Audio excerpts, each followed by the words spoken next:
Hello everybody and welcome to Storm Reads, and today I'm going to be doing a tag video. It's called the Nostalgic Book Tag. It was created by the guy behind Everyone Who Reads It Must Converse, and I can't remember his name, but I'll link stuff down below. And I was tagged by Scott and Becky from the Bookish Bryants, and I'll put their information down below. And we'll just jump into the tag. And so the first one says, the oldest book from your life that you still own. Well, a lot of the books that I had from whenever I was a kid got destroyed in a tornado.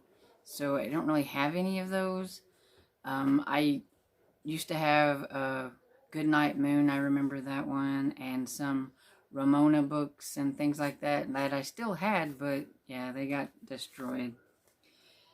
And so I do have some books that I've had for a long time and that are really old books. So I thought I'd show you some of those from my collection. And I have a couple of Dickens books. And this one is Nicholas Nickleby. And I've not ever read it, but it is very old and very frail. It's got a cool picture in there and everything, and I don't know what the date is on this one, but yeah, it's like really old, and it's got really cool. This is really super cool. And I have a copy of Jane Eyre by Charlotte Bronte, and this one, I actually read this actual book. I was probably in my early 20s, and I love Jane Eyre. It was probably one of my first classic books that I ever read, actually. I don't know, let's see if this one has a date in it or not. Oh yeah, it says 1943 is when this one was published, so it's pretty old.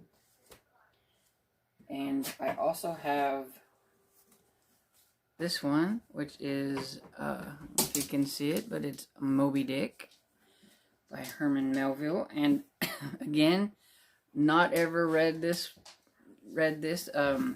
I've always wanted to try to read Moby Dick, but it's pretty dense. I have tried it and I put it down, but I would like to try it again sometime. One thing about some of these old books, it does not tell you when they were published.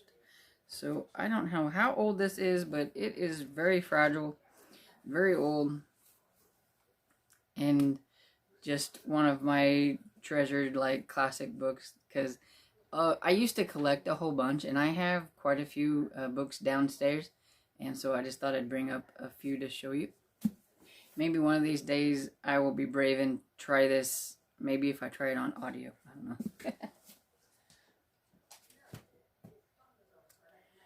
And then the next question is your first loved library book. And oh, that's been so long ago, because I used to go to the library as a kid with my mom, and I can't remember what the first books I ever checked out of the library. I do remember our old library that I went to a long time ago used to have a downstairs. So the downstairs was for the kids' books, and I remember going down in there, and I could spend forever in the library, and I can still spend forever in a library. But I'm sure I probably picked out things like Encyclopedia Brown and Ramona and all those kinds of books from my childhood. I just don't remember what might have been the first ones that I picked out. And then the next two questions are kind of going to lump together, because it says a book given to me, and then the next one is a book recommended to me. And I'm just going to put this book up here, Withered by J.G.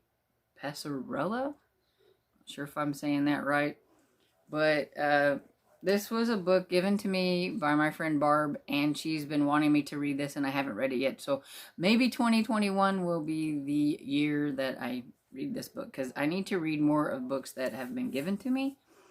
And I know this one is about a witch, and that it's a series, I think. But that's pretty much all I know about this one. She gave this one to me last year in a box of a bunch of books that she passed on to me, and she really wants me to read this one, so I'm gonna have to try to make it a priority and give this one a go. And then the next question is a buddy read book, and me and my friend Barb, again, we have started buddy reading a lot of series and things together, and this one is probably going to be one of my all-time favorite ones that we did. And we read the trilogy of the All Souls trilogy by Deborah Harkness, and this is the first one, A Discovery of Witches, which she was, Barb was kind enough to pass me along all her Discovery of Witches books, the whole trilogy. I got them right there. I love it. And they are probably going to be my cherished books because I absolutely love this series. And I don't reread a lot of books, but I do believe I could probably read this one again. Even though I just read it last year, I could probably do it again. The TV series is good, but it does not do the book series justice, because these books are really chunky, and the series on TV is only like 8 episodes long, and yeah, there's so much in here. So, yeah, I will quit gushing. And then the next question is a book introduced in school. And I think my school, when it comes to books that you read, especially in high school, they didn't concentrate on a whole lot of books. And so therefore, the only book I can remember was one that I absolutely loathed and I hated, and I actually don't think I finished it. I probably failed that section of the English class because I absolutely hated it. And it was called Red Badge of Courage by Stephen Crane. It was published in 1895, and it was about a boy who has a certain ideal, I guess, about what war is and going to war would be, and he signs up to go into the Civil War, and he finds out that it's not quite what he thought it was going to be, and so he is very disillusioned. And I don't like war books at all. I don't like any kind of war books. I didn't like them back then, and I still am not a fan of them, and I hated that book. It was so boring and so slow, and it doesn't even really have a good rating on Goodreads, so maybe it wasn't just me. But yeah, that's the only one that ever sticks into my head because I absolutely hated that book. And then number 7, here is a genre fiction that inspires nostalgia. And that was kind of hard, but I'm going to say,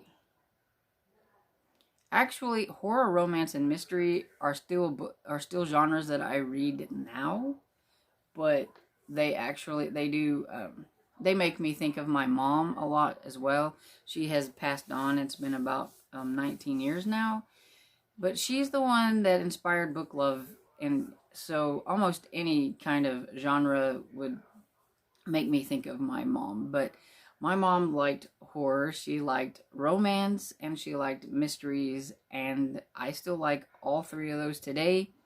Some a little bit more than others, and I do kind of go back and forth on the genres, but I borrowed my mom's my very first horror book was Pet Sematary by Stephen King, and I was probably about 12, and I snuck that one from her because it was one of her books, and it terrified me then, but I'm not really a big fan of it now. But anyway, and I also remember when I was 16 and I used to sneak her Harlequin romances because she didn't really want me reading them, but she didn't tell me I couldn't, and she wouldn't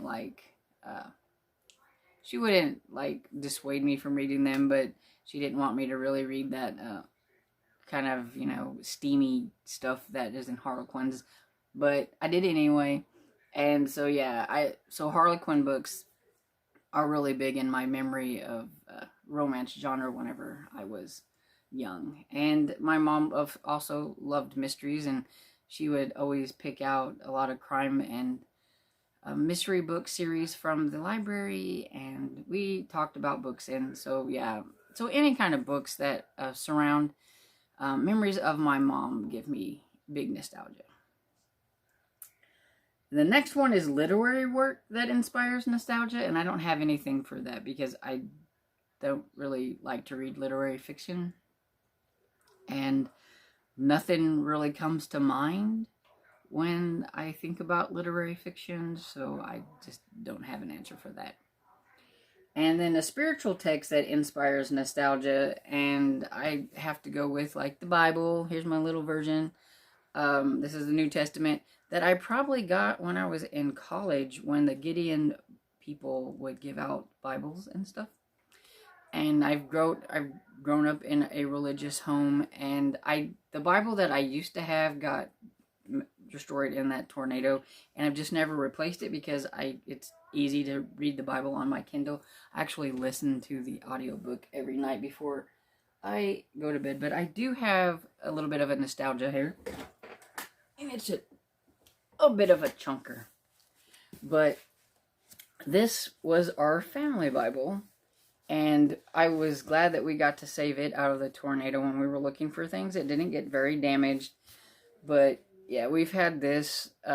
This was the Bible that my parents had when they first got married. It was set on the top of our coffee table, and it is a chunker, but like you can see, it's gotten some like damage and everything, and some water damage, but we were able to save it, and so I'm really happy about that. And so now I have this up in my room and kind of displayed on one of my bookshelves that I have over there. And so yeah, the Bible is about the only kind of spiritual text that I know of that brings nostalgia, because you know, my mom and them we always went to church growing up, and I still go to church. Boy, that thing's heavy though. Whew. And then the next one is just to tag people, and I don't know who has done this tag and who hasn't. So if you like what this entails and you want to do the tag, then I suggest you just jump in there and do it. That's what I do with a lot of tags whenever I don't get tagged. I just jump in there and do them because they sound really cool. But yeah, I don't know. I can't think of anybody to tag like right off the bat. But yeah, but tag your it. If you want to do it, go ahead and do it. So I hope you enjoyed this video, and if you did, please give it a thumbs up and subscribe, and I'll see you in the next video. Bye.